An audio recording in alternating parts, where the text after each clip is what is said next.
Oh, I didn't even check that. Yes. Yo, it is so much fire music, bruh. What you mean? Bruh, it's so much new fire music. It is ridiculous. Oh, really? That's interesting. Oh shit, hold up. How about the whole time we done already went live? I ain't even paid that shit no mind. Hey, yeah. That's just in 20 seconds. It's a huge ass motherfucking delay. I'm gonna cut some of that out in the beginning anyway. But what up, y'all? I am your host, Young Smooth. I'm OB. And this right here is the motherfucking Kickstand Podcast, the place where you go and kick up your motherfucking feet and chill out for about an hour of snow. You never know. Right. Facts. And once again, that beat that you hear is created by none other than the master himself. Yes, sir. Motherfucking OB. You feel me? It's just an obstacle. Niggas better recognize. You know what I'm saying? I love that. Talk about your drop real quick. How did you come up with this drop? Oh, so shout out to my homegirl Kaya. So we was in the stew one day, and she was sitting there, and I was just listening to her talk. They was having a conversation, her, Tony Crab, and them. And she was like, I was like, yo, you should do my drop. And she said, what do you like? What you mean? Like, what you want me to say? And I was like, I don't know. I said like something like, yo, obstacle. And Kraft was like, have her say it's an obstacle. It's just an obstacle. Mm-hmm. So I was like, all right, so we're gonna go in a booth and we just going. I told her like, look, just play around, say it a couple different times. So I have a bunch of different takes of her saying it. Like, right. It's just an obstacle. It's just an obstacle. But yeah, she said that, and then we chopped it. He sent it to me, and then I put my own effects on it. So now then, that's on everything. You feel me? Yeah, and it is dope. It is absolutely dope. It is one of those things that now will be completely recognizable all the time. Right, facts. You know what? Fuck you, Facebook. It is what it is. Okay, anyway. So don't forget that you can always find us on your local SoundCloud. It's on iTunes. It's on TuneIn. It's on YouTube Music. It's on Google Podcasts. It's on Spotify.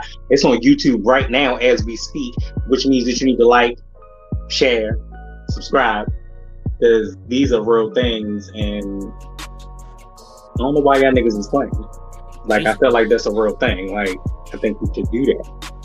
Not to mention, this is also going to be another legendary episode. You know what I'm saying? Because this is like the third, fourth fuckboy episode. Oh yeah, it's about to go down today. Because nigga said what I told today. You, we'll get to that. But what I told you the other day, real shit.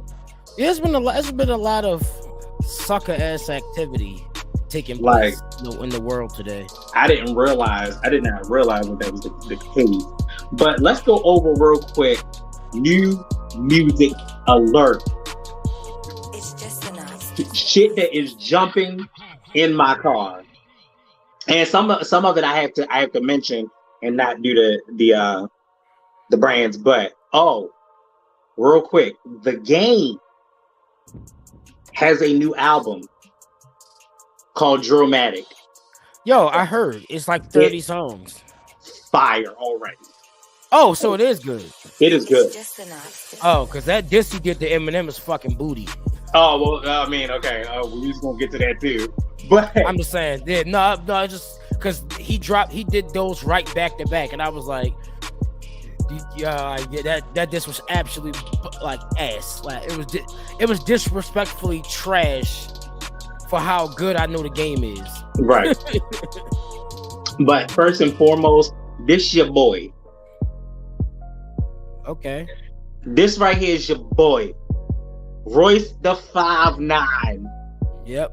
I already know that's a missile. That's yes. Yes, sir. The Heaven Experience Volume 1. Already. So you already know you're getting more than one. Already just about to be labeled as a classic. New music that I'm listening to also is this guy right here named Moonwalker. So he has a song called Lizzo, right? and it's just a sexual revelation to big girls everywhere. But this is called The Dopest Shit I Ever Heard. His sound is so good. The sound is very much so almost like an auto-tune kind of situation, T-Painish thing, if you want to compare it to anything. But the nigga is rapping, and it's already a good album that I'm into. Single wise, definitely am in love with Ari Lennox. Ari Lennox's new single called Hoodie. Really good single, so make sure y'all check that out. This is Mark Battle. Mark Battle has a new album. You would love him. If you get into him, get into his music. It's called As I Am. I love this already. I am here for it. It is making me extremely happy. And then lastly, because you already said it was ass, so I guess that it probably needs no introduction. But Eminem with Curtain Call 2. I didn't even see this. What, Curtain Call 2? So he dropped the album? Oh yeah, it's there. Yeah. And it has Rap God on it yet again. Yeah, I mean, which is like 6 minutes. Damn. It was just like 6 minutes. I'm like, for the love of Mary and Joseph. I don't know if I have that much attention span for all of that. However, also honorable mentions. My bitch also has her new song called Super Freaky Girl, which she samples Rick James on. Oh shit! That's so I'm super excited about that. I can't wait for the documentary. Hoping for that documentary to be fire, and I think it will be. When I'm telling you, like they're going back to like 2010. Damn. So it's like I see 09 shit, I see mixtape shit, I see mixtape Nicki days. Like they're going back to all of those days. Interesting. Yeah. So I'm super excited about that. And then also in addition, YG has a new single out called Toxic. So kind of like that might end up in my nasty workout playlist. I don't know how I feel yet, but it may end up in there. Are you ready for Ratchet and Ridiculous? Let's go. All right, first of all, Missy Elliott is humbled after earning hometown names the street after her. So recently, a town in Virginia, I think it's Portsmouth, Virginia, just recently named the street after her, and it is Missy Elliott Boulevard. That's tough. So that is really tough. That is so exciting. I feel honored and blessed because it's part of the DMV. I think we always forget about the Virginia when we talk about the DMV. Right. But Virginia put us on the map as the fucking DMV. So shout out to Missy Elliott. Congratulations. Actually, she is super active on Twitter. Like Missy will put some shit out every day, and if she finds something or something is sent to her, like you doing one of her songs, you dancing to her songs and shit, she reposts that a lot. Yeah, that's dope. I've watched Missy repost a lot. Okay, so we're gonna move forward from that. All right, so real quick, as we go into Jay-Z situations, what do you think some of Jay-Z's best verses are since 444? But he's had quite a few. Yeah, he's definitely had quite a few. I mean, honestly, if you asking me, it's like I'm gonna say all his verses, right?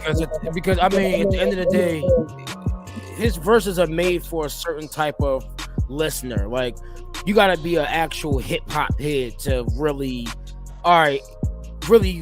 like his verses. Not everybody likes a Jay-Z verse because they can't comprehend a Jay-Z verse. You know what I mean? Yeah, that's true. You know, and so Jay-Z just at this point, it's Jay. He just cut different for a certain quality of a listener. Not your average trap listener is not gonna appreciate a Jay-Z verse no matter what. You know, And I know from experience from hearing it, it's always them that say, "Nah, yo, that's trash, Jay-Z trash," and it's like, well, I get it. You know, you listen to NBA YoungBoy, and you know niggas that scream and yell and on the track and shit. But I don't understand. Jay don't do that. Jay. Right. Oh, speaking of Jay-Z, I was watching. Well, I was actually listening to it because I didn't get a chance to watch it. But I did watch the interview with Neo on Drink Champ. And who's Leo? Neo. Oh, Neo. I'm about to say, who's Leo? Leo. I know one Leo. That's the only Leo I know. And I am a Leo. Leo season bitches. But he was talking about the "You Make Me Better" song and how he originally wrote that song for Jay-Z. So he's talking about he's sitting down in the studio. It's a studio that Sony owned at one point, but it's no longer there. And like Jay-Z's originally there, and then Beyonce comes in. So Jay-Z and Beyonce go off to a corner. They start talking this, that, and the third. And he's writing. And so he writes the song, and he's like, so the hook was like, damn, I'm a movement by myself, but I'm a force when we're together. Girl, I'm good all by myself, but baby, you make me better. So that he was actually talking about Jay-Z and Beyonce. So he geared up to give Jay-Z the song. Jay-Z hears the song, and then was like, nah, it's good, but I think it's better for you. You should just go ahead and keep it. So Neo at this point is like, he's crushed. He's like, yo, I literally sat here, I'm like stalking the shit out of y'all, and I wrote this for y'all. Like, what are you talking about? And then he literally goes and he's like, all right, fuck it, it just goes in the archive. So somehow a year later, it gets to Fab, right? He has no idea. So Nori calls Fab and was like, hey, you know, we in the studio, we don't drink chance for Neo, da da da. So lo and behold, Jay tells Fab, hey, look, check this out. I got this song. I know it's gonna be out of here. It's not my speed. I know it's gonna be a hit. So it's more your speed. Why don't you go ahead and take it? And the song happens to be "Make Me Better." That's hard. And that's so great as a genius for you to be like, look, I know that this song will hit. I just know it's not gonna hit for me. Right. So let me go ahead and just send it to somebody else. But it's a whole year later. And it was a hit. That song ends up there. It was a hit, literally. It was a hit. It still is a hit. And it's funny, I think we do need to celebrate Neo a lot more, because let me tell you something. Every time, so Nori was going through like some of his songs and Neo telling stories behind the songs. And every time he said a song, I heard it in my head immediately. Damn. And that's what makes a classic. Like, he said, "Make me better," and I'm already hearing the ding, ding, ding. And I'm like, I'm hearing it in my head already.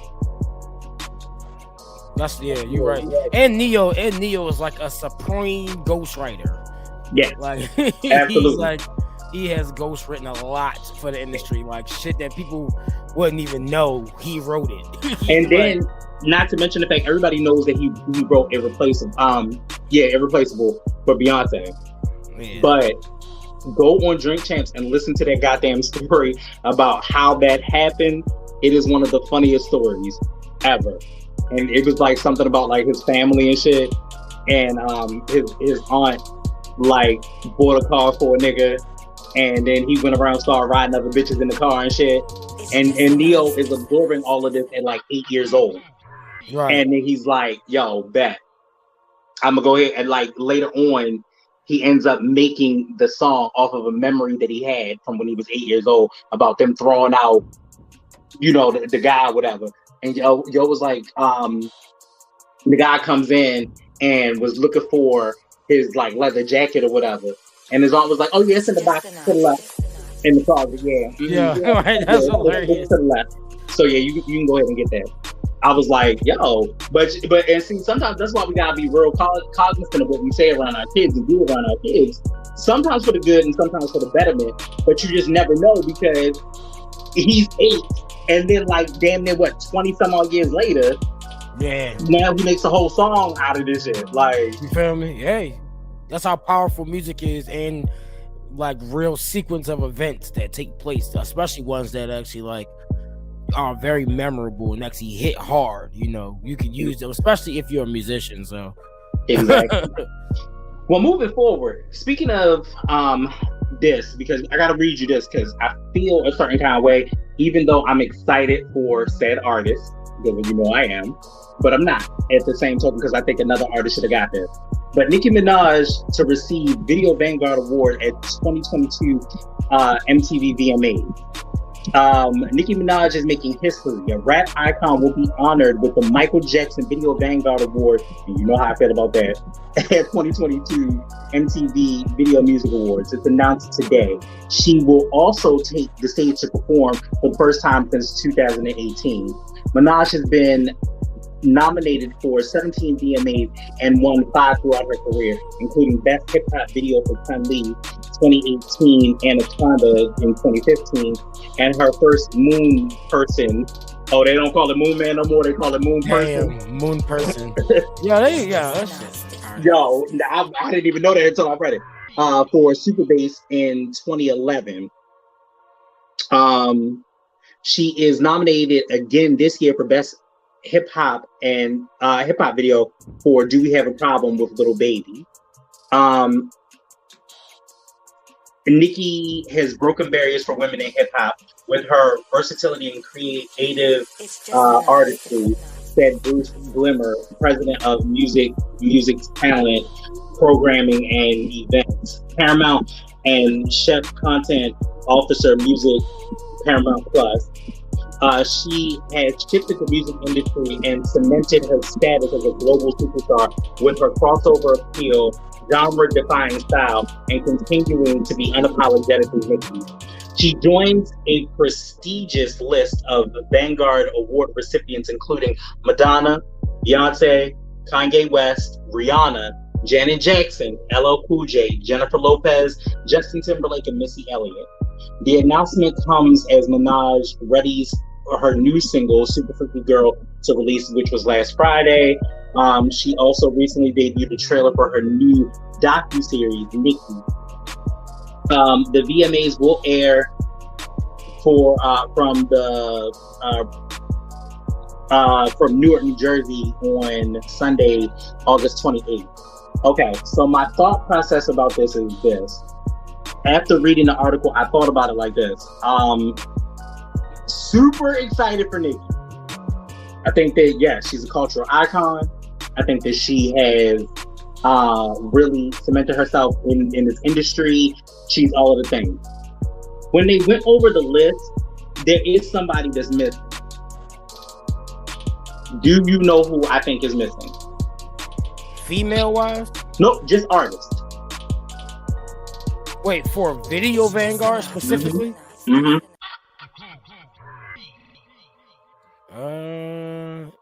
You're not about to say Cardi B. I hope not. No, fuck that. No, sorry, Cardi. No, not now, not now. But who I'm going to say is Busta Rhymes. Oh, I'm surprised he didn't have one. That's what I'm saying. Like, I thought about this, like, when they announced it, I was like, it's just I'm super happy for her because, yeah, she's put in so much of the work. There's so many wonderful visuals, but I'm saying to that attribute, like, where is Busta?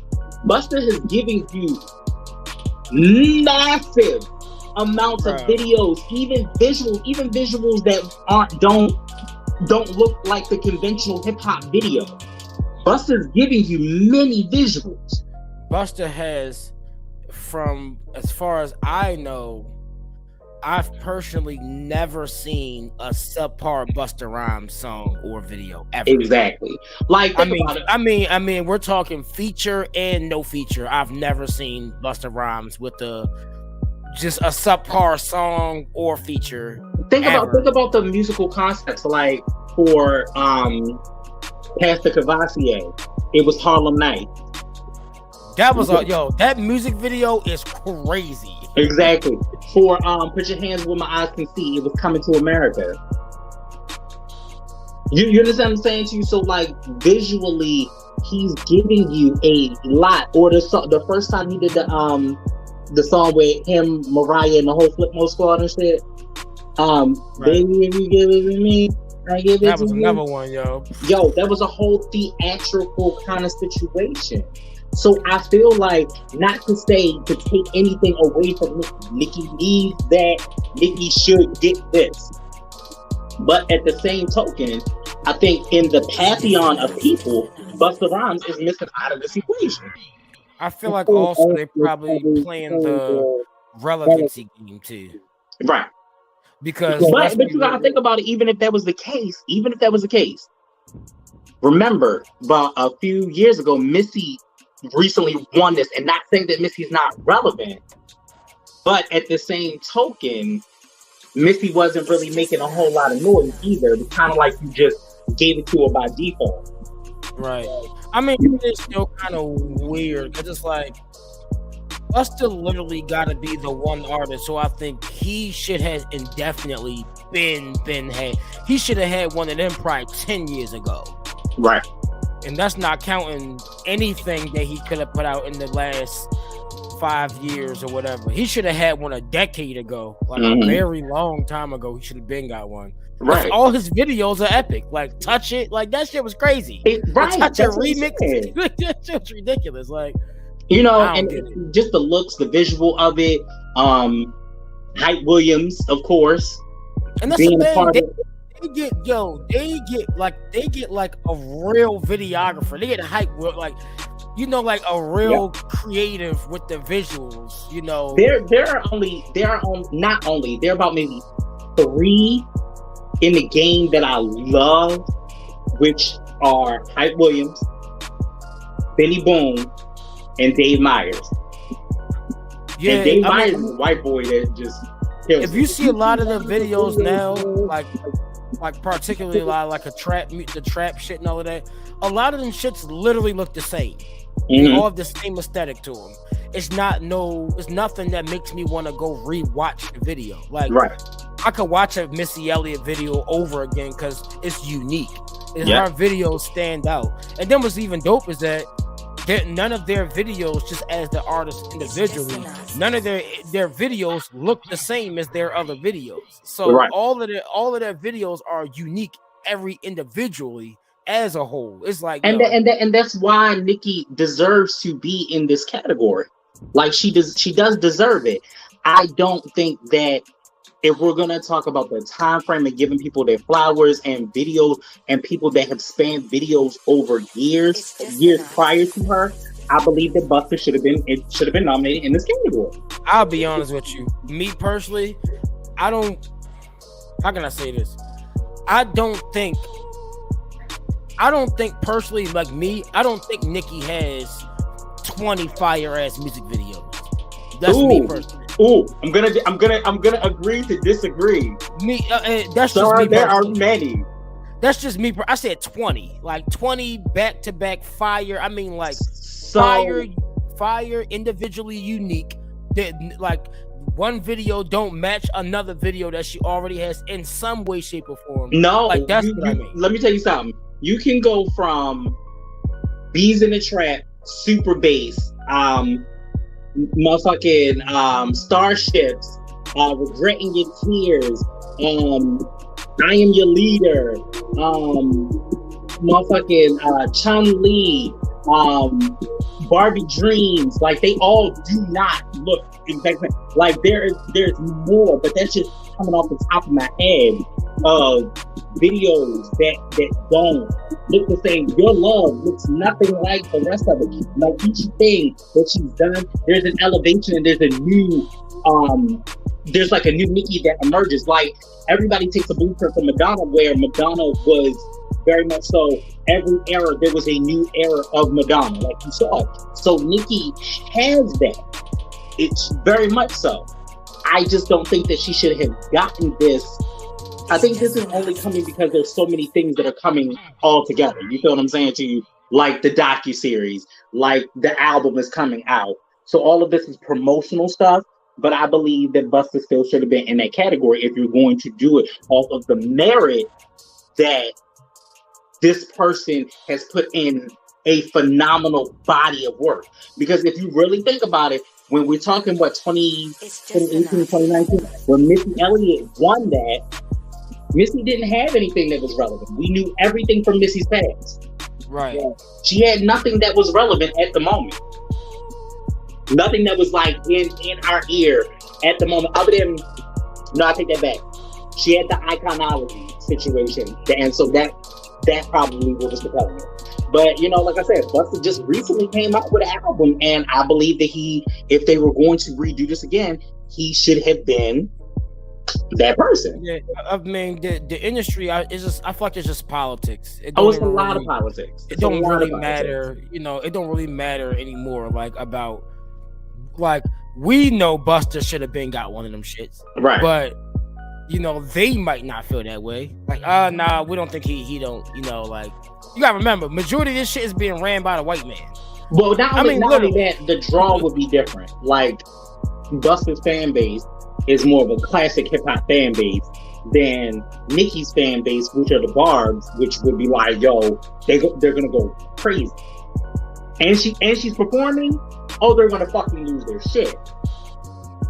Yeah, I mean, once again, that's politics, because that means there's money involved. That means right, exactly. It don't even matter about the actual legacy. It's like, oh well, look, we know for sure we can sell out 100% guaranteed, because we're gonna get the streaming from that. They get paid from that too. Like when that shit streams places, they get hella bread for that. And when you know for sure you got like the Barbs, who was like, they're all gonna be present, guaranteed, gonna be present. Gonna be present, gonna be active, gonna be watching, we're buying everything that's coming out.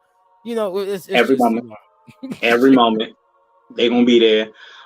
So yeah, but I am excited though. I am excited. I'm not gonna lie to you. I mean, can you tell that I'm excited today? I got my Onika shit on.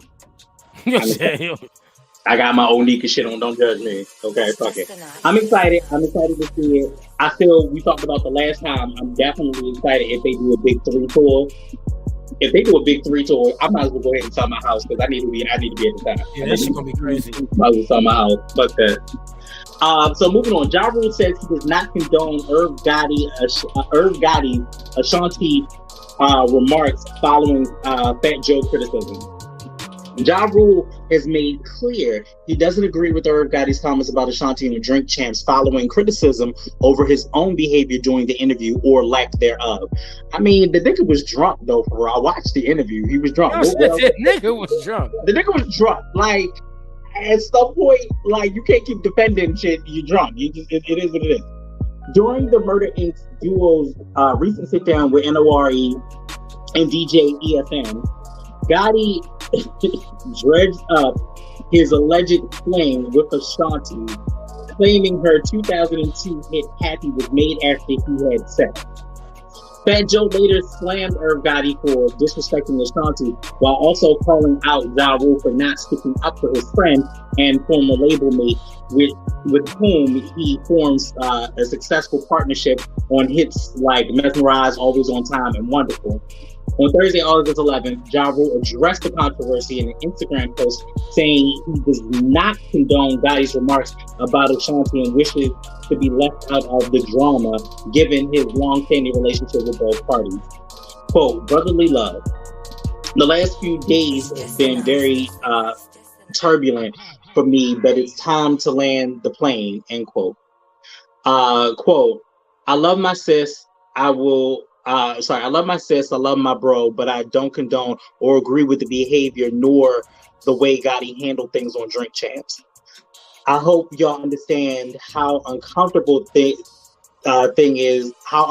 thing is for me, being in the middle of something I wish not to be involved in. Going forward, all I ask is to be left out of this, please and thank you. Sincerely, Switzerland. Hashtag icon, hashtag vibes. So that's a whole mess, yo. It is bad. I mean, this is what sparked this fuckboy situation. Okay, and we're gonna get into it. So, first off, I watched it. I was at work. I was on my phone and I was finishing off some shit, and I was watching it. And when I tell you that this nigga is butt hurt about this relationship, and anybody that's watched like growing up hip hop and all stuff, like I haven't watched that, but to see it was so bad, yo. OB, ask me how bad it was. It sound bad. Ask me, say how bad was it? How bad was it? It was so motherfucking bad. This nigga was in the middle of a different conversation. He was in a conversation. That's what I texted you. He was in a conversation about Lloyd, and somehow it circled back to Ashanti. Damn. Somehow it circled back to Ashanti. Wait, you know what? Was it on Lloyd? Yeah, because Lloyd was on Murder Inc. Oh, okay. Yeah. And on that note, we're going to take a 30-second break because that's some bullshit. I'll be right back.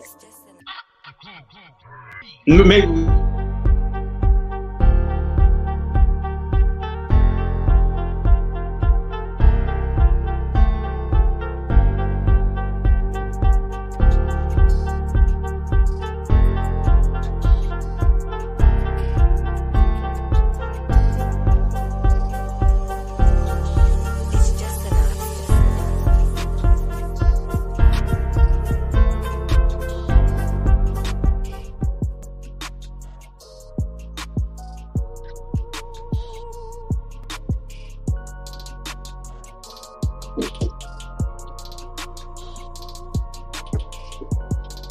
All right, sometimes that's how that happens. Yeah, facts. Okay, so anyway, sometimes when you're drinking, you gotta pee. You just got to go. You just gotta go. That's how the fuck. Gotta love these good 30-second breaks. Shout out StreamYard as I ran down the fucking steps. But anyway, right. So that's the shit that I don't get. That's wild. So, first of all, Ashanti must got some good pussy, okay? These niggas be losing their minds. Yo. Nelly had to run across the motherfucking stage just to get a hug. Irv calling her all type of bitches, and I'm like, mind you, this Drink Champs interview was 3 hours. Yeah, like I think what the other longest one was what, the game? No, a lot of them are long. Most of them are Which one of them hit like 4? I think the games hit 4 hours. That's wild. Chris Brown's was like 3 hours. It's just enough. Because see, what happens is they get so far off topic that when they come, it's like, yo, they have this shit called Quick Time with Slime, where Nori gives you like an either or. If you say if you're politically correct, you got to drink, so on and so forth, and you take a shot, this, that, and the third. That is what takes up the time. Nori is smart. Everybody says it. I listened to the Neo one. I'm very, very, very invested in Drink Champs because I feel like Drink Champs kind of mirrors us a little bit. Right. You feel what I'm saying to you? Because that's what we did. We drank, we talked about movies, and that's kind of how we started, doing this podcast. Bruh, I ain't never seen somebody this motherfucking hurt in my life. And this is why I say fuck Boyz Need Love Too. Cause ain't no motherfucker way. Yo, you had a whole wife. I don't even remember if he's still with the wife because all I heard was him talking about Ashanti. Yo, man. Yo, when I tell you sometimes these industry niggas is weird. Like he stayed talking about Ashanti. Timbaland, for instance, and somebody like, how does Timbaland equate in this? This is just the weirdness of when these niggas have an obsession or a muse, like they just lose their shit into it. Timbaland, his wife looks a lot like Aaliyah. Like if you ever, his wife, I don't know if they still married at this point, but she looks a lot like Aaliyah. And he will say he purposefully married her because she looks like Aaliyah. That's some weird ass shit. Weird as fuck, bruh. That shit is weird as shit. That's like really weird. Right. So then, who else? it was him, Gotti, for not letting this Ashanti shit go. Ever. Like, he was like, yeah, you know, that was my bitch. Like, yo, when I tell you, when you listen to this interview or you watch this interview, he talks super reckless. Now, I know Irv has always been that person, and it's a New York thing, and they kind of talk greasy, and they, you know, that's how they talk. I get it. It was down to the point where he was like, Ja was like, hey, stop calling them bitches. If Ja Rule gotta tell you stop calling them bitches, sir. Oh, they was together. Yeah, so it was Ja and Gotti, and they was there together. Gotti, I'm like, Yo Gotti? Tell you stop calling them bitches. Yo Gotti? No, Irv Gotti. Oh, okay. Yeah, not Yo Gotti, but Irv Gotti. But yeah, niggas is pathetic. Yo, I feel sorry for Ashanti. She probably sitting back like, these niggas crazy. I don't because she's sitting back laughing. Like, yo, he went so far in. He was like, so you know how she's claiming to trying to get her masters back and shit like that, but she got to get the masters back. In order for her to get her masters back, she's going to have to go through Irv to get the masters for her shit. So she's kind of like, at this point, I think from what I'm hearing is like reinterpreting the songs from the first album to make them as an NFT. Very smart, great. And she was like, yo, like the way he was like, bitch, you'll never get those masters back. Damn near, because he might as well said that. Like, you'll never get those masters back. It's like, well, you'll never have what we created the first time. And da-da-da. I was like, damn, yo. Boy, hurts when a fuck nigga cry. Like, that's the music industry for you, yo. That is some crud ball shit. But it's bad business and bad relationships though for it.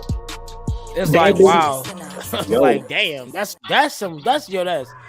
wild, bro. Like, yeah.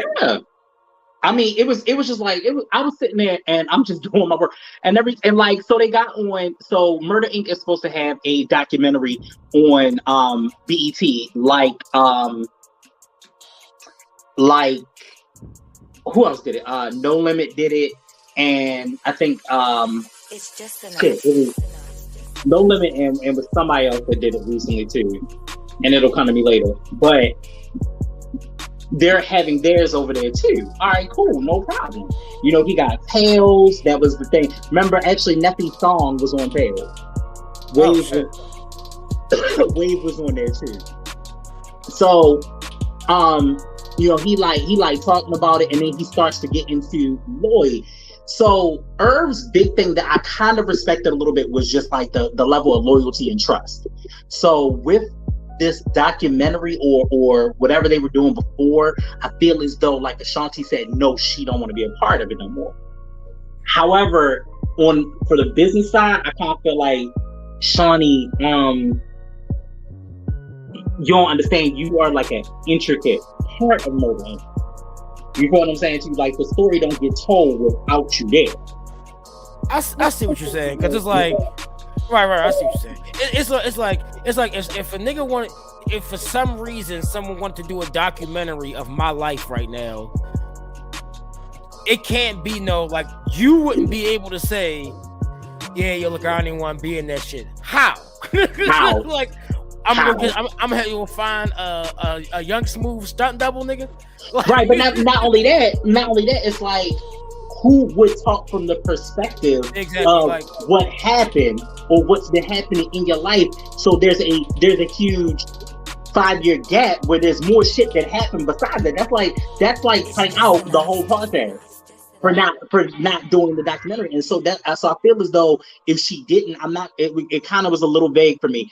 But if she didn't do anything for this documentary, like the story is gonna be off.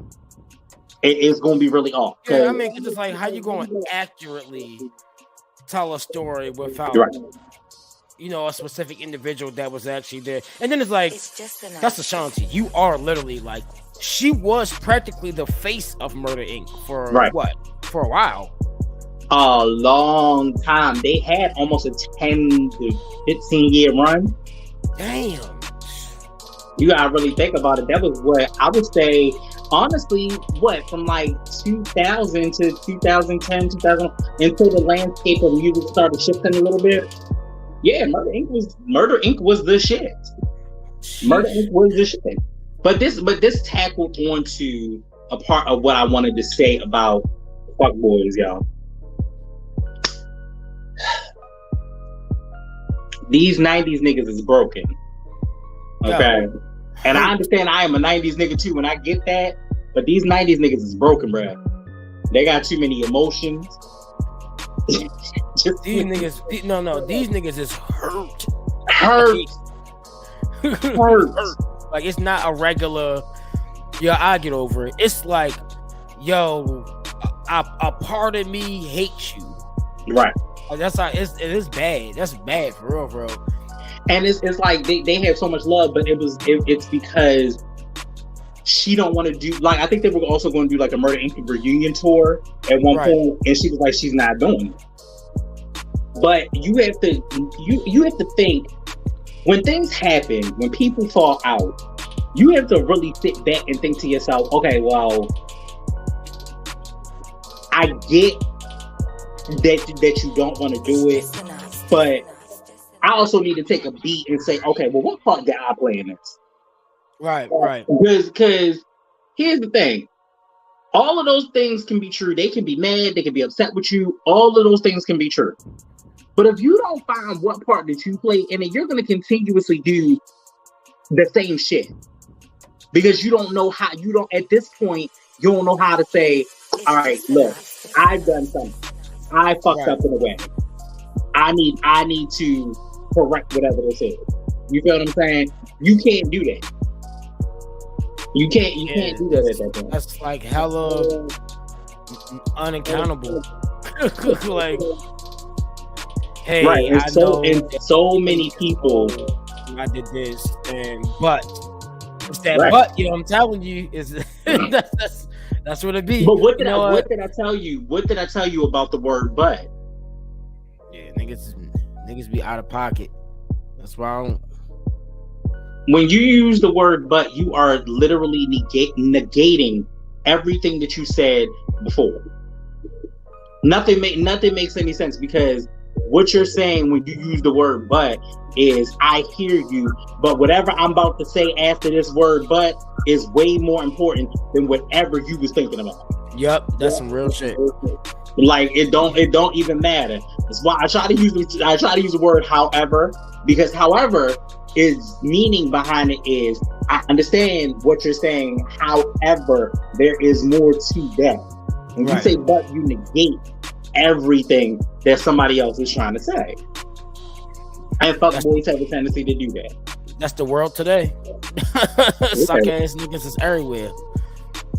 Like, yo, I ain't never seen so many motherfucking narcissistic ass niggas. Like, yo, it's one thing to believe that your opinion, we're narcissists. We are. You and I both. You have to go out here. You have to believe that what you do is greater than what anybody else does. You have to. You have no choices. You have to, just to survive in life. Very true. However, when you utilize that as a source of power, we all have privilege. We got black privilege. We got male privilege. We got light skin privilege. We got pretty privilege. We all have a privilege. If you don't understand what your privilege is at that moment and stand in that privilege in the correct way, you always are going to do things that are going to be damaging to other people. Literally. Always. And even though that may not necessarily be your full intent. Yeah. I mean, the problem is that we're in a world today where people are consumed by the internet. That's literally what it is. Like, you can, I mean, and you gotta think about it. It's worse now, because it's like, I can just log online and go view someone's whole life. You feel me? Right. And then think about the individuals who prey on that. Like, they like, think about the suck ass niggas who literally go online, and same thing for females too. Like, they look around preying on who they could like finesse, take advantage of, use whatever they have against somebody, just to get an upper hand in something. Like, but not only you know, that, you looking at niggas that just do shit for clicks and likes. yeah. Yes, like, bro. And I always want to sit back and really think about, what does that all really mean in the grand scheme of things? Someone likes your video, I can guarantee you that 9 times out of 10, unless the algorithm pushes it back into your site, you're probably never going to watch it again. Right. Unless you have something that's actually replay value, actual, like, you have something of value to offer. Niggas don't care about that shit. Like, bro, no one cares that you're posting pictures of your money. No one cares, bro. Like, at the end of the day, you know what's funny, yo? That is literally something I still to this day I will never understand that shit. You will never. That's one thing I can comfortably say. I've never in my life ever done. I've never posted a picture with any type of money. I don't understand the point. It literally, that I feel like that's literally just saying, yo, rob me. Rob me. Yo, get me, nigga. Nigga, I got all this shit on me now. Like my homegirl Sabria, she was telling me about this suck ass nigga that she dropped, and she was telling me how. So he a fuckboy, so I don't care too much about his feelings. But the nigga was basically working at Friday. They need love too. The nigga was working at Fridays. Mm-hmm. Don't know what he did at Fridays, but he's working at Fridays. Basically tried to pray, praying on, like, oh, he see that my homegirl, he trying to basically take advantage of her. So he practically tried to move himself into her apartment, showing up every day, sleeping in her apartment and shit. Eventually bought a car because she had an apartment. Like, this is shit she said. Like, yo, he said, wait. He bought a car because she had an apartment? Yes, bro. She literally she said, he was like, oh, well, look, since you got the spot, I'm gonna buy a car. Was the car for us? Right. Look. Are we sleeping in the car? Like, right. And she was like, she already caught on, like, all right, so this is one of them fuck niggas. Bruh, she told me, like, even down to, I guess it was like tax money or something. Him having all telling her, yo, look, pass me the bottle of Henny here, take a picture of me with the like. I told her, I was like, you did it? You actually did it for him? I'd have been like, boy, you make it your goofy clown ass. Yo, there are some I will not, because they family, but I'm gonna say the situation, I'm gonna say the name. I've had a person in my life who every time you turn around, they always in trouble. You know who this person is. They always in trouble. I've had a person in my motherfucking life that after they get right or they get out of trouble, they try to be the flashiest motherfucker ever. And the one phrase that this person uses that kills me all the time, but at least my feet fresh though. Okay. What does feet that fresh? mean? Feet fresh. Your credit not. your background not. Nope. Like, your relationships and connections are not. How your feet fresh? Damn, they're homeless. Yeah, so see, I don't get that shit. Because if it's one thing that's for sure, yo, even back when I was in my, when I was back in my days in living like that and going through that type of stuff, guess what, nigga, I was barely fresh. Like, I was hand me down. That's just how I had to live like that. I ain't have shit. And that was also the last thing I was thinking about. nigga, you was thinking about trying to fucking eat. Nigga, I'm hungry. Right. And I know we always talk about that, but it is a pivotal portion of what makes you not be a fuck nigga, because you understand that. And you tell us what another reason why I understand that it comes up so much and that it constantly gets reiterated, because my situation, and it's funny, I don't think intentionally like, oh, I'm about to bring up my situation. No, I know you don't. My shit is so relevant to it's so relevant, and it literally coincides with so many topics because I've been in so many different situations that I can relate, and also I can tell you from a perspective of not being a sucker in the position. Like I can tell you how I felt to do this, but guess what? I didn't act out like this though. Like now where I am is different. Yeah, my feet be fresh as a bitch. Like nigga, I earned it. But the difference is you can afford it. I can, you fucking right. Like, you know what I'm saying? Like I literally, I used to be that person that we used to look up to the fuck niggas. You feel what I'm saying to you? So, but we didn't know. We ain't know. Unfortunately, right. We didn't know that these niggas had problems. We thought that we did not. We thought that these niggas was doing their shit. We thought was like, yo, fucking grind. They out here, they gonna win. He going somewhere. When I tell you the level of niggas that be like, yo, I'm so fucking proud of you. Yo, you out here, you doing your shit. The fuck do you mean? Nigga, I am literally broke. I'm broke. Nigga, I'm broke. Like, fuck you mean? Yo, T Jackson and lottery ticket. Like, I'm broke out here. Fuck you mean? Listen, nigga, I'm trying. Nigga, I'm trying. Like, yo. Man, yo, you been with the same woman for 20 years. Yo, that's crazy. Why is that crazy? Why is that crazy? Please, someone enlighten me. Why is that crazy? No, that's because niggas don't got morals. But not even just not having morals. You so broken and you don't realize that you broken with all of your trauma and all of the rest of the bullshit that you bring. You don't know how to love anybody. It's not that you don't have morals. You don't know how to love anybody. You're not bringing anything to the table that is worth anything. Look, niggas, you can tell what niggas bringing to the table these days. Niggas bringing weed and liquor. Weed, liquor, and they girls getting their own weed and liquor, so what difference does it make? It's just an obstacle. Look, no, listen.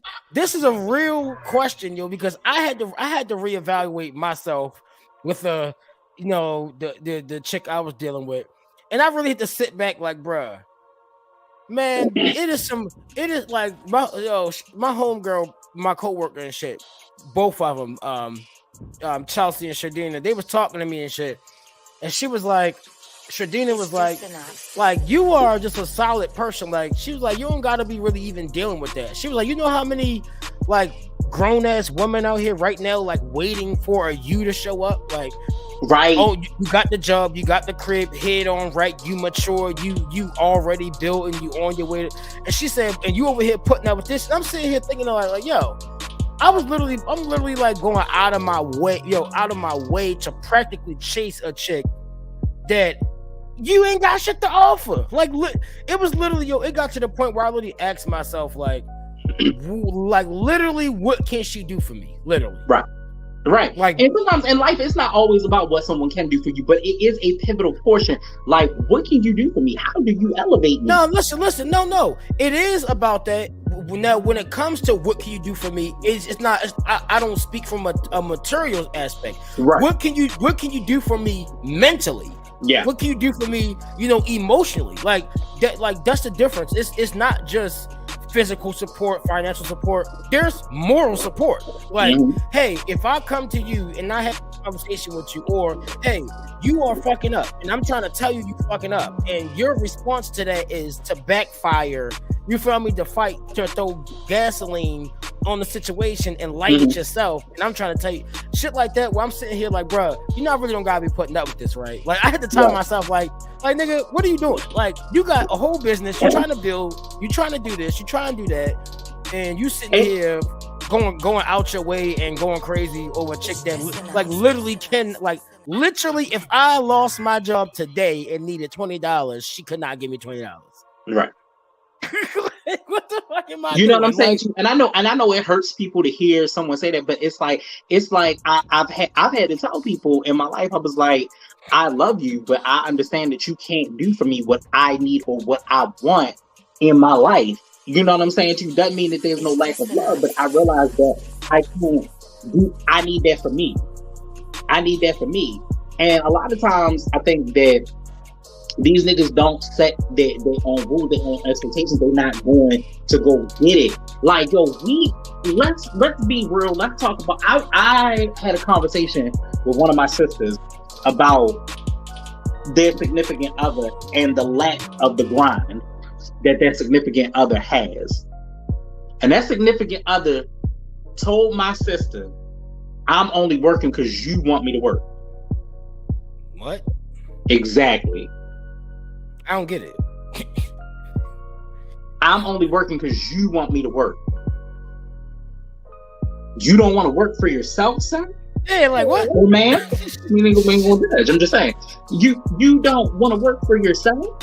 No, and listen, that's a true thing though. There are individuals who will literally move like that. Like, oh no, look, if I don't gotta do nothing, I'm not going to do nothing comfortably, you know, and live like that. And to me, listen, one thing that is an immediate turn off, not even just for me with women that's a turn off. Just being around certain homeboys and shit like that that do not have a work ethic. Nigga, I'm not saying wake up in the morning and be a diehard slave. Nigga, I'm talking about, do you have a goal, sir? Yeah. Man, yeah. Like what are you actually trying to do, and how soon do you think you're gonna get there? Yeah, like, cause it's like, are you actually trying to do it? Cause my thing is this, like I was dealing with the shorty, and I'm like, I'm waking up, I'm going to work, I'm doing this, I'm doing that. And then in the meantime, I'm getting hit with text messages on some wild shit like, yeah, I don't trust you. Huh? Wait. I'm like, wait, what? But that I don't trust you shit also comes from someone being broken as well. Listen, yes, you are damaged and toxic and shit. And please, I don't got time for that shit. Sorry. People trauma bond a lot. And I would say that me and my wife did not bond over trauma, but I would say one traumatic situation that we did bond over was both of our grandmothers dying, because our grandmothers meant so much to us. Her grandmother raised her. My grandmother was my world. You feel me? But I was 10 when that happened, and she was 18. Yeah, you know what I'm saying? Right. So it was completely different. But I remember us sitting at a table, and we literally both bawled our eyes out talking about those situations because we understood it. So it wasn't a trauma bond per se, but it was a bond that was like, well, we both have been through this, and we're still standing, and we're okay. How do you make a 20-year relationship work? You have to let an individual be an individual. You know what I'm saying? To stop living to these fucking expectations. Yo, I gotta have the baddest bitch, she gotta have the baddest ass, she gotta be. Yeah, it'd be all of that, but then she don't have no depth and barely a personality. No drive, no hustle, nothing going for her, no experience with nothing. No real experience.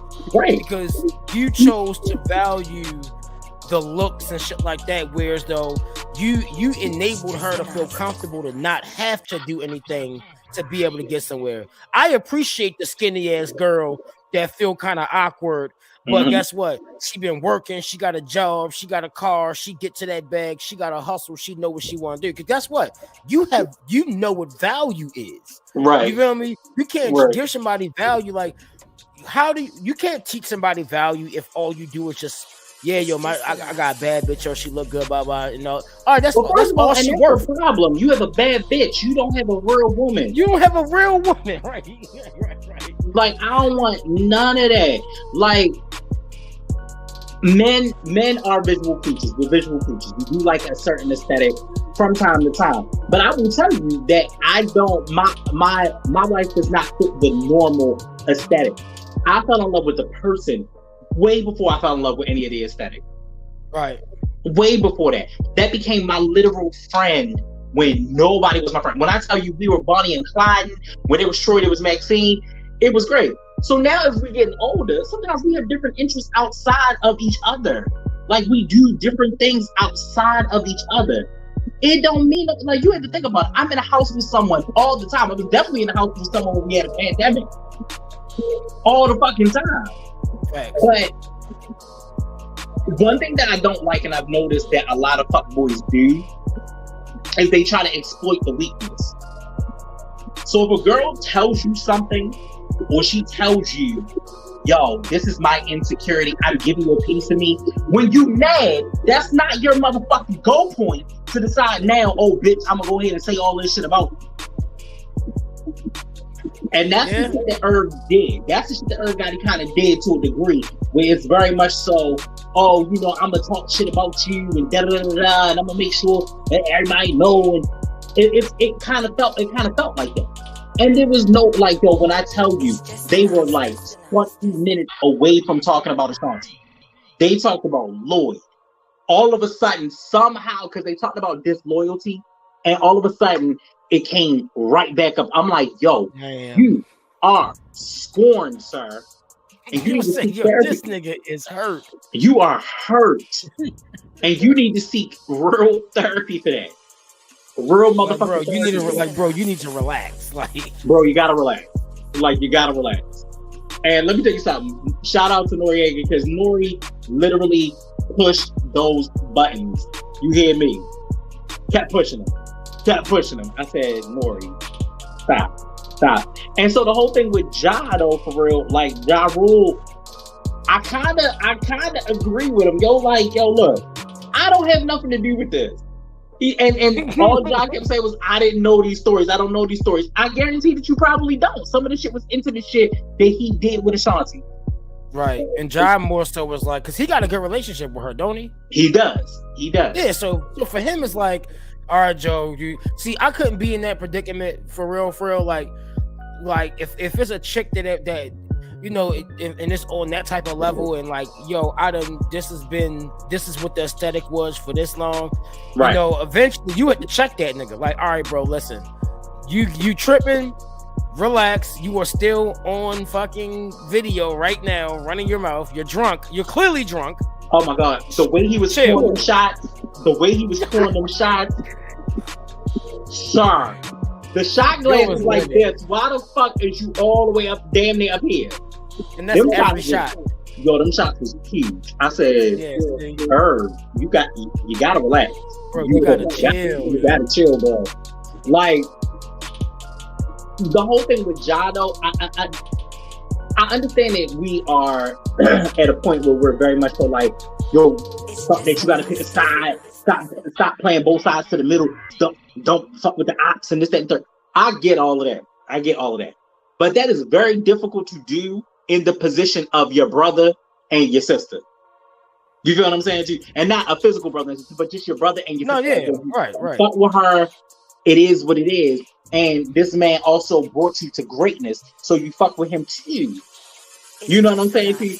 If Ashanti wanted to come out and wild the fuck out and be like, Herb ain't shit, Herb got this, Herb ain't, will we be mad? Are you mad? Why are you mad? You did the same thing to her. Like, she would just be responding. Exactly. And sir, you have a whole wife. And that's a problem today. Is that it's like, yo, and you know what's crazy? To have a wife, like, imagine being the wife and hearing that. That's like, all I kept thinking. I was like, yo, are you still married? Sorry. Like, I would like that's like if I had a wife and my wife was talking like that about another dude, like that passionate, like angry passionate, like Jada and Tupac, I would be like, yo, like, what you still like you clearly must have some level of degree of feelings for this individual, right, wholeheartedly, and you can't convince me otherwise, because you would not react like that. You wouldn't act out like that. You wouldn't even go out your way to say certain things, right, just because you know it's like, all right, well, it is what it is. You feel me? But I mean, or that could also be when the last time I've been on an interview where I can talk my shit, so let me go ahead and talk as much shit as possible. And it don't help that liquor was involved either, because now he's like, oh, I can just go and run.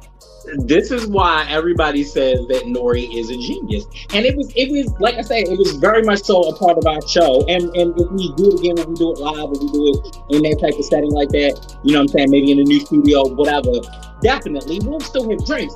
But It's the fact that it's like, oh, it's a shot game. Let's go ahead and play that shot game in the middle. Niggas get loose. Niggas get slick tongue loose. And I'm like, hey, bruh, you feel me? Like, you chill still, out. you gotta relax. You're still on camera. Like, people, do you know we can see you? I think, and the thing is this, yeah, you know, Nori got the show and all the liquor there and shit. But if you really think about it, you can't blame him at all for having it there. Right. You should be able to know, like, you know what, I'm not like this my limit.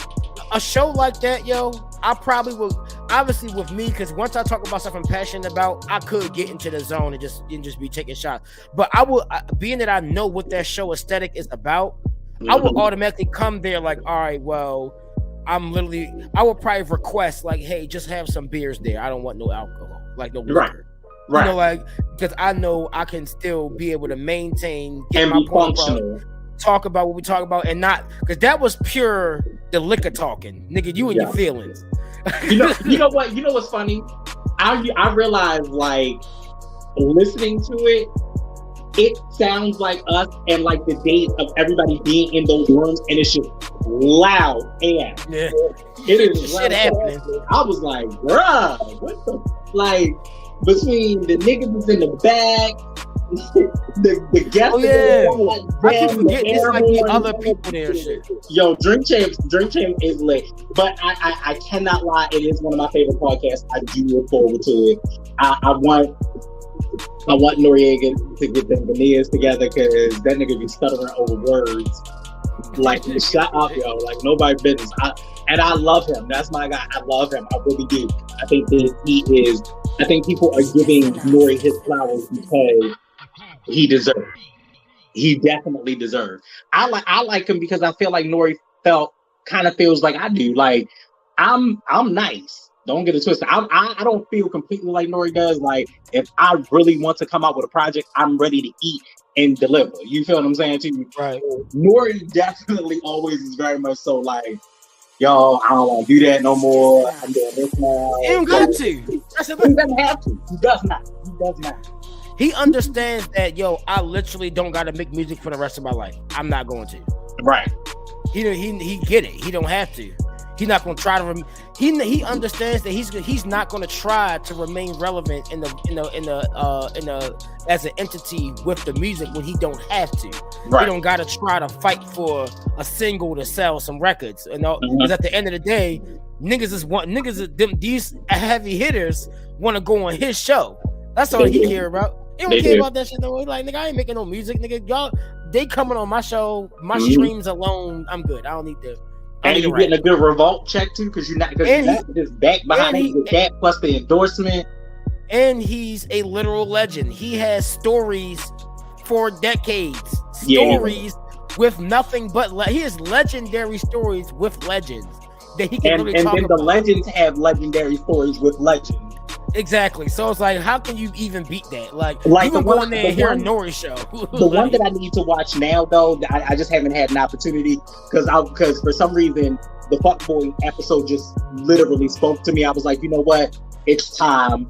We need to do it, because apparently it's a thing that we do, and I think we're growing as people to not. These fuckboys are just like, fuck them niggas. They ain't shit. I don't want it. No, I see you. I get that you have trauma, sir, and I understand that trauma is a lot, but you cannot continue to throw your trauma off on other people, and you cannot continue to harm people with your trauma if you don't understand that you need to fix that. Thanks. You know, if we're gonna grow as men, as grown as men, we have to be pillars of our community. We have to uplift our children. We have to hold our women, and we have to hold other men accountable. Bottom line, we have to hold them accountable. It's not always going to look as pretty as everybody wants it to look, but yeah, you got to hold you accountable, bro. Like, we have to tell you, sir, you got to relax. Listen, the niggas that's really online doing all that extra shit, collecting and doing all of this shit and really be bums. They're the ones who actually living worse than we living.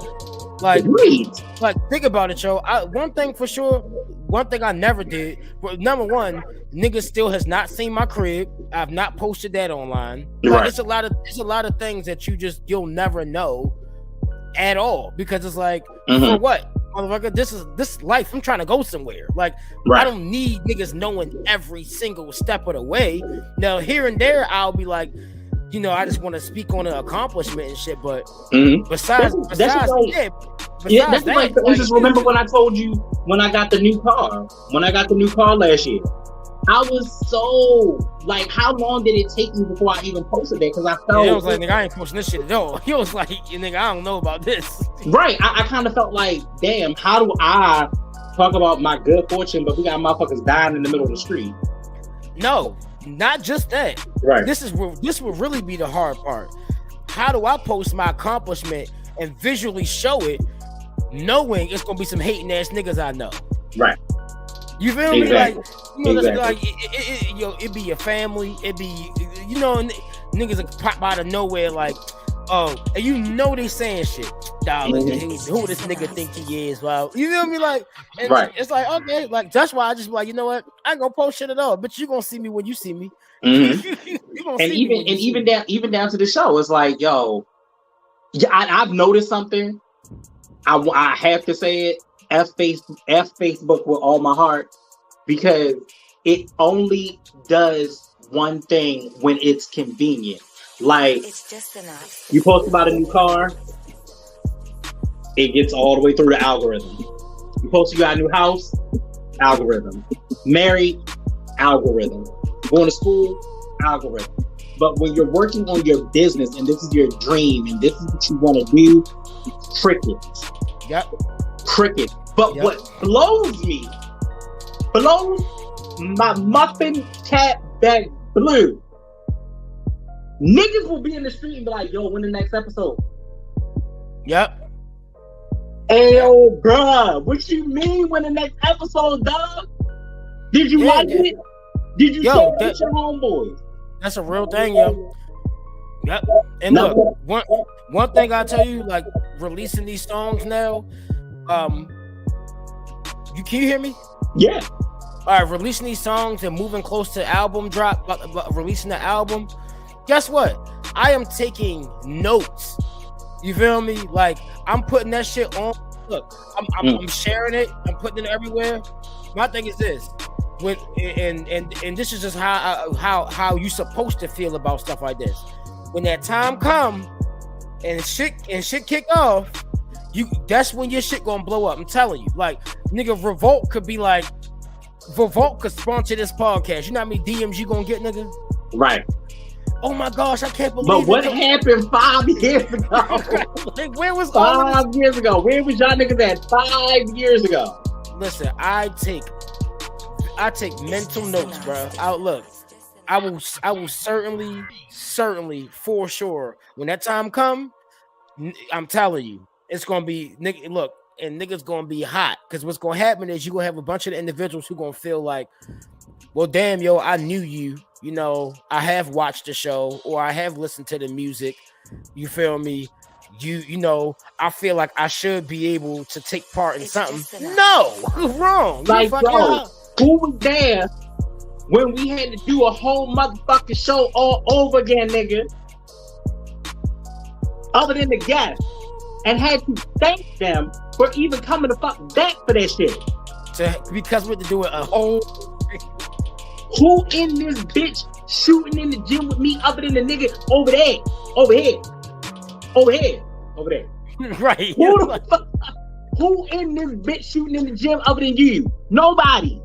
Yeah, yo. And that shit bothers my soul. I be like, yo, y'all niggas, nobody ever knows, bro. No, listen.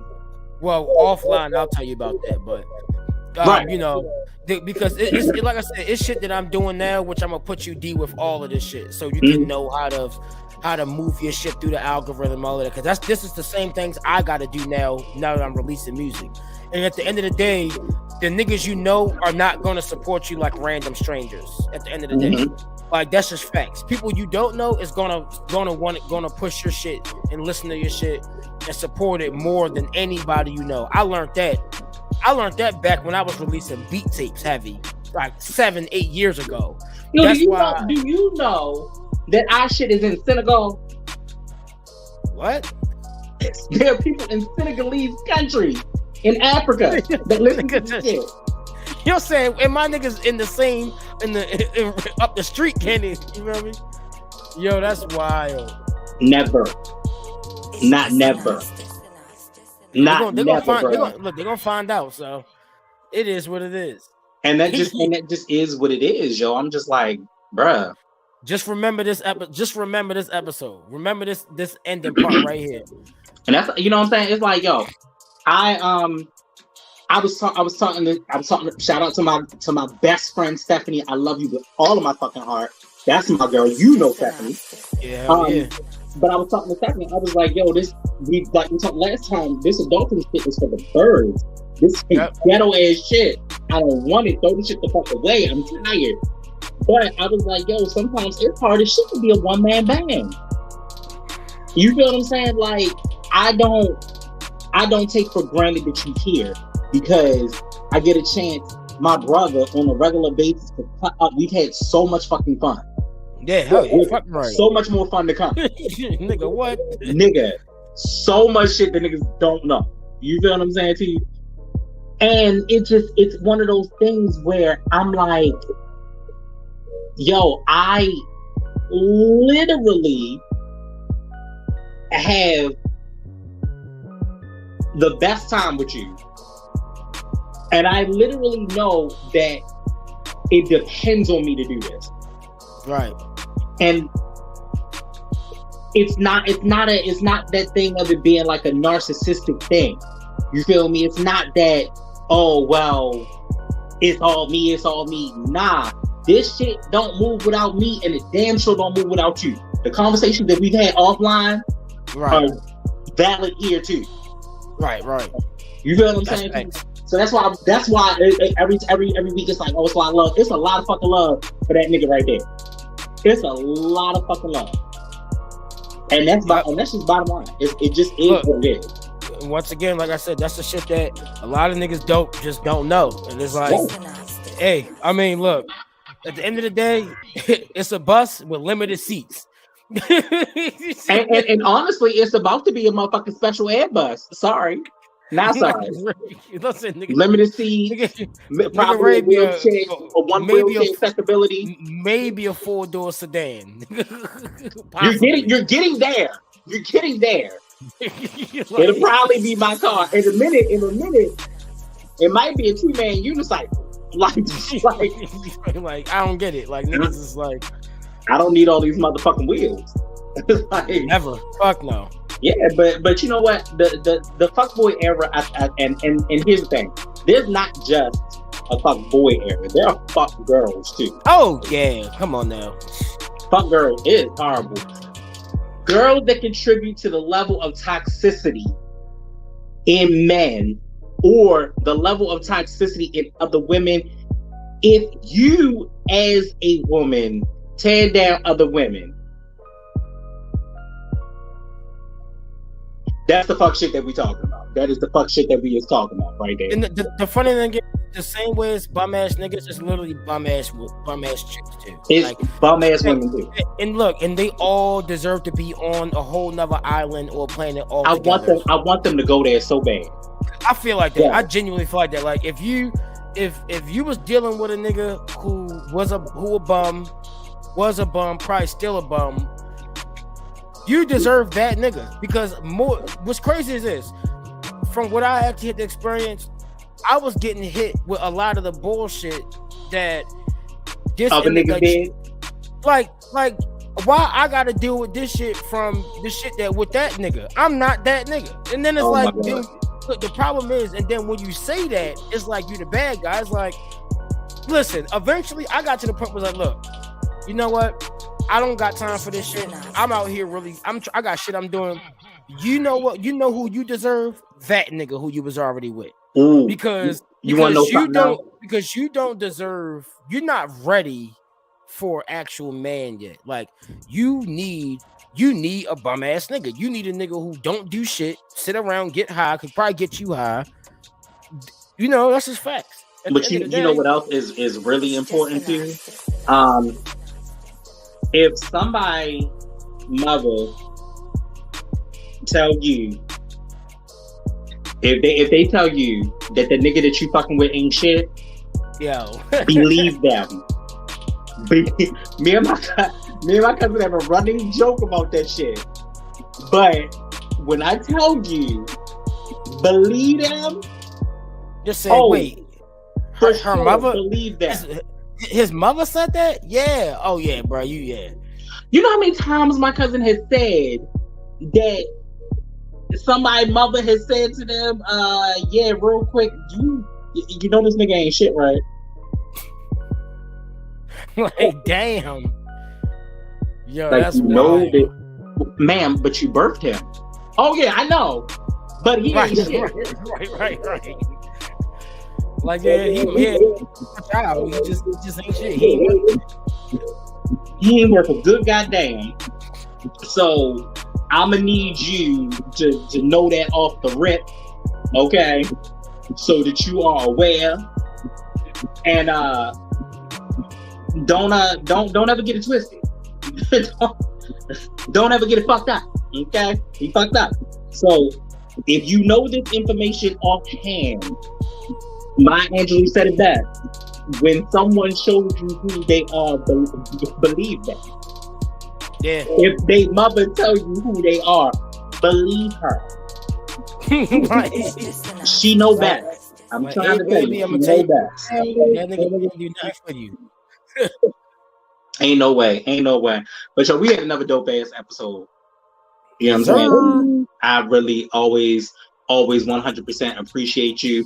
We gonna be back next week because that's what the fuck we do. And I'm glad. Is it me? Did the weather break?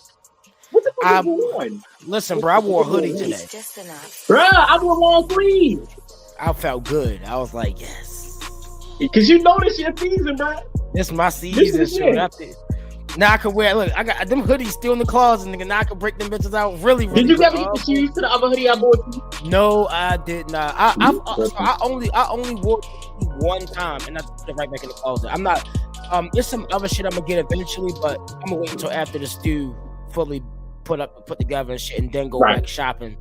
Shopping crazy and shit. But let me tell you something. I'm gonna tell you some other stuff offline that I got some financial shit that is so good right now that it just put me in a place that's so much better. Like I literally stressed myself out recently for no reason, and I didn't realize it. for no reason. For literally no motherfucking reason, to be honest with you. So, but I'm so fucking grateful to you, bro. Thank you. Always. I will always be indebted to you. You know what I'm saying? We out this bitch. Fuck that. Like, yo, honestly, truth be told, I may have given you wisdom for things that I know, but bruh, you brought a level of confidence to me, and this is me as a grown-ass man bigging you up as a grown-ass man because it took nothing away from me to big you the fuck up. Nothing. You have me able to walk in a level of confidence that is so crazy right now, it don't make no sense. Down to the way we talk about things, down to fucking fashion, when we put shit together. Jordan never wore Jordans before this nigga. It's just Am I enough. lying? Yo, right. Am I lying? Never Actually, wore Jordans before. I know shoes you wore, like actively. I know what your style And was. some of them are still up there, bro. It's still Some up of there, them are yeah. still up there. What you mean? Like, I gotta get rid of some of my creative recreations. Don't judge me. I love them. They were my favorite. No, listen. They was like, them shits was hot. Like they had so many different colors, so many different styles of them. Yeah. I knew somebody who collected them. Like, had I love them. yeah. I love them. They are still upstairs. They are still upstairs. I think maybe there might be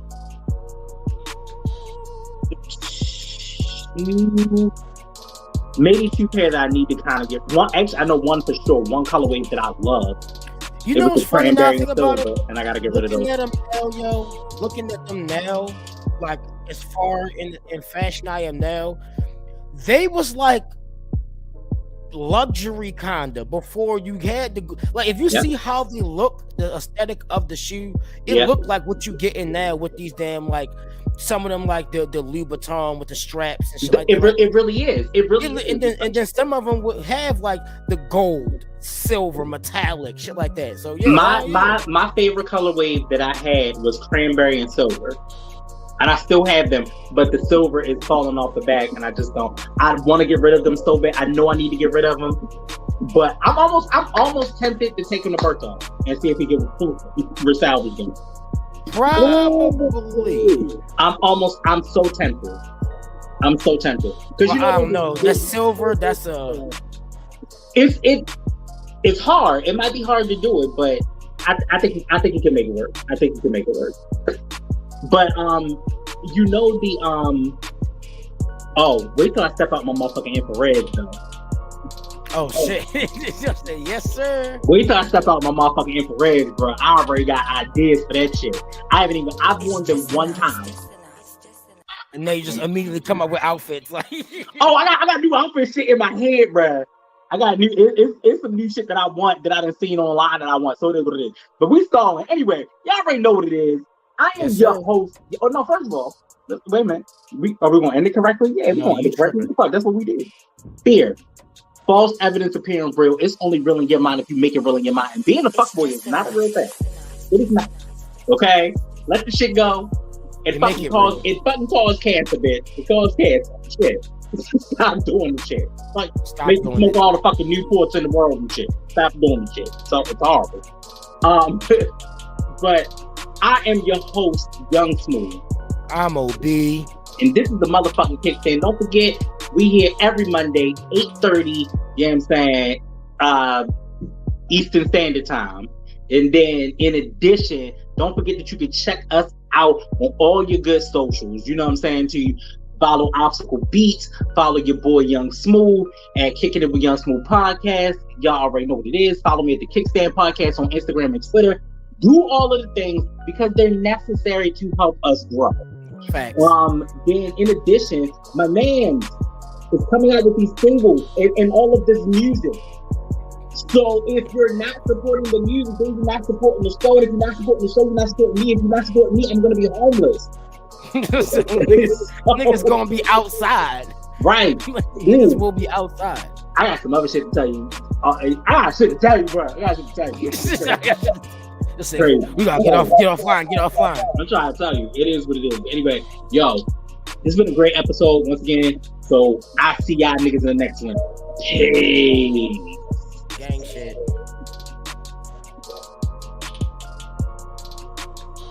Did it? It didn't. It